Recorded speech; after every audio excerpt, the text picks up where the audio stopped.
makes the ideal thermal camera for stalking game in the woods. It's trickier than you think.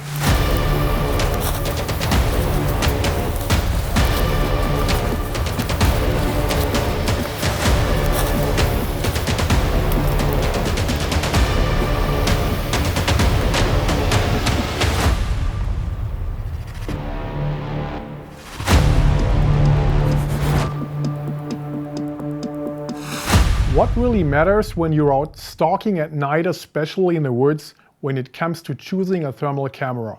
Simple. You need a good field of view, and that's where it gets tricky. Most devices give you a field of view between 18 to 22 yards at 100 yards distance, which honestly makes them only barely usable for stalking in the woods, at least in my experience. So the big question is, which device gives you a wider field of view? HIG Micro Lynx Pro LE10S 32 yards with a 256 by 192 pixel sensor. Haliar TI18 Plus 44 yards, older model with a 640 sensor, no recording function, and it's not longer being made. Hikvision Lynx LC06 44 yards, but it has only a 160 by 120 sensor, so that's pretty low resolution. Maybe we will do that in a budget episode. Merger 35 with 31 yards field of view, but it's a binocular style device you look through with both of your eyes. I'm personally not a huge fan of that because you blind both of your eyes. We'll talk about that phenomenon later. Limke Challenger 15, 44 yards, and I've got it here. 384 by 288 pixels with recording, also no longer being made, but they are still available for approximately 1,000 to 1,100 euros. Especially some European dealers still have them in stock. Even if you live overseas, I'll put a link into the description where you can order directly. This is not a thermal device I have tested, it's the one I actually use most of the time I'm out. It took me a while to realize what a gem I actually have here. In the woods, it's not just about spotting game, you also need to be able to find your way in total darkness, and with just 18 to 22 yards field of view, that's nearly impossible. Quick heads up, the images you will see in the video are way more grainy than what you see in the actual viewfinder. That's just the compression from the recording. The real view is much better.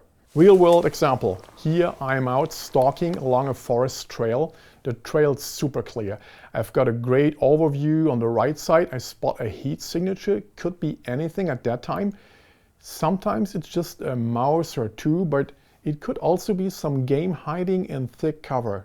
That's the trade-off with a wild field of view, great overview, but less detail. In this case, I rocked the camera slightly a little bit back and forth, classic little trick, and yep, it turns out it's roe deer, probably 45 yards away, so you can clearly see the ears behind the brush. So yeah, it works. Now, let's compare that with the Limke Kylar 25-1, 384 by 288 pixels, but only 18.5 yards field of view, more than twice as zoomed in. I'm out with the Kylar, and right away it's hard to get your bearings. The view is just too narrow to really see what's going on.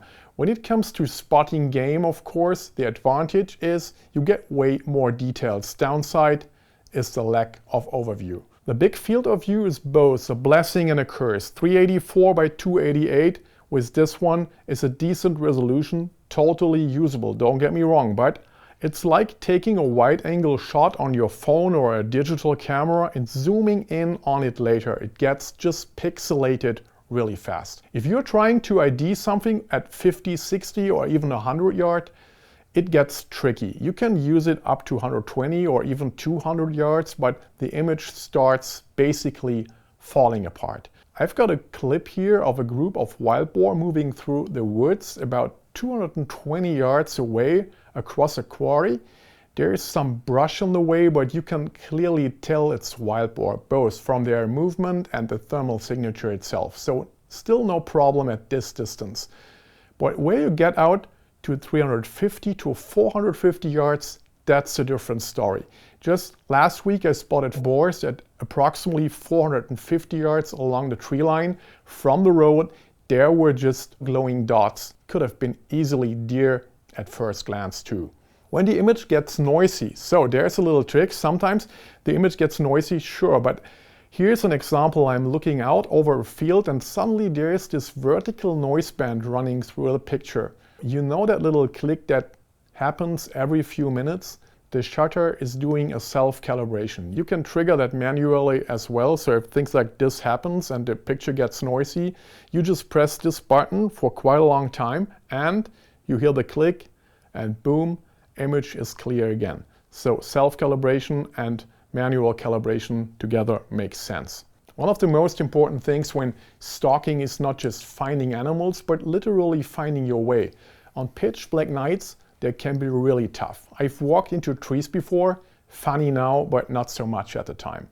With a thermal camera, though, the trail usually shows up warmer because it's more compacted and conducts the heat much better. So you can get a clear picture of your trail and you can follow it even with zero moonlight. But if your field of view is too narrow, walking with the camera up to your eye like this, it's just exhausting after a while. I always use my right eye. I'm a cameraman, so it's a habit. My left eye doesn't work with a viewfinder at all. If you got the camera glued to your eye the entire time, one eye ends up totally blinded.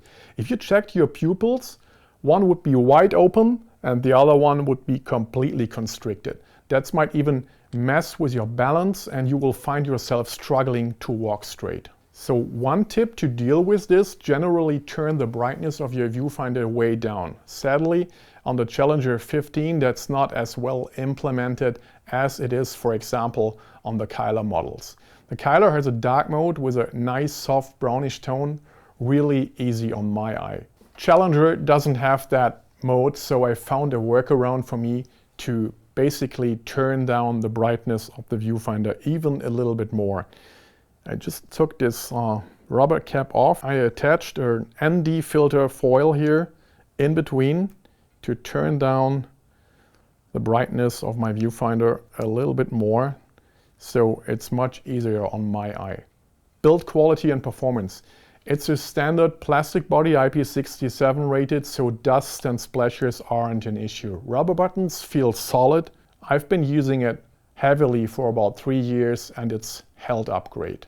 The built-in battery isn't removable, which kind of sucks, but so far it's holding up just fine, easily lasting through long nighttime sessions. My conclusion?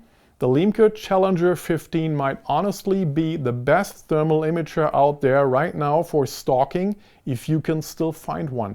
In this price range with recording capability and a wide field of view, I haven't seen anything that compares. It's not made for detailed species identification at long range, but that's not really the point here. So it's also a great backup device for open fields, lets you scan movements and then switch to a higher zoom optic to ID. Only problem, as I said, they are not making it anymore. So if you want one, move fast. A few shops still have them, especially here in Europe. I found several shops ordering to the US. Shouldn't be an issue as the Challenger does not appear to fall under ITAR regulations. So either you order directly or you use a package forwarding service.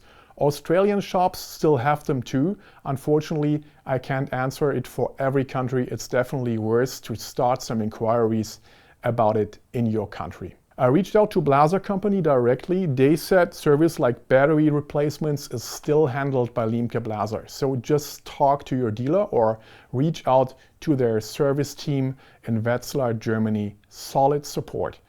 Blaser really stands by their motto of quality and durability. Sounds very good to me.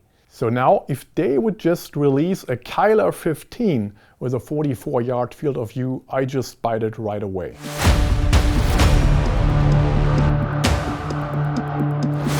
I hope you enjoyed this episode. I'm a cameraman and a hunter, and I'm super into night vision, thermal gear. My team and I will be sharing more content here on the channel, all about hunting, optics, and tech. If you want to see more, hit that like button and subscribe. It helps us a lot, and we will see you again here soon.